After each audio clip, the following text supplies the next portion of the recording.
folks might think right away, gaming collection, it's recreation. People are just playing these for fun. But there is ongoing research across many academic institutions on the history of games, representation in games, equity and diversity in games, accessibility in games, gaming mechanics, storytelling. Like there's so many different aspects that people are researching. My name is Michelle Goodridge, and I am a librarian at Wilfrid Laurier University. I'm also a contract faculty member, and I am a co-author of this book.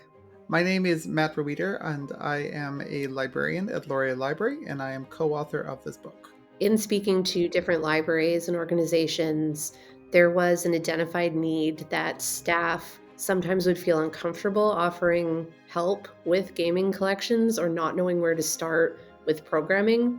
A lot of them don't identify themselves as gamers or people that game, and this, collection or media really gave them some apprehension. They didn't know where to start. They didn't know how to recommend things to someone. And we felt that by providing this gamers advisory framework that shows you what sort of questions you can ask to gauge what sort of game or experience somebody is looking for, as well as offering a guide that outlines some existing games that you can point patrons to.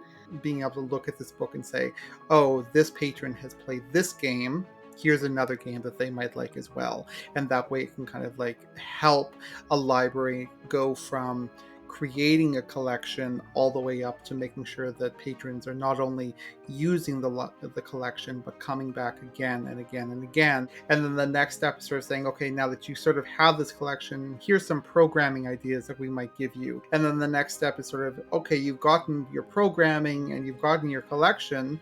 You want to have users engage with that collection. What I'm hoping is that not only can libraries take some of these examples or these lists of games that we've provided and build a good collection, but also find really interesting ways to engage with users that might not necessarily see the library as a place to get the resources or the material that excite them. I'm also hoping that more libraries explore developing these collections for an equity and access perspective. Video games are incredibly expensive, so more libraries who are willing to get into this area means that we have more people who are able to game and to see what it is that they like about gaming. Maybe there's some future game designers out there that have just been waiting to get access, and that's what libraries are all about, is giving access.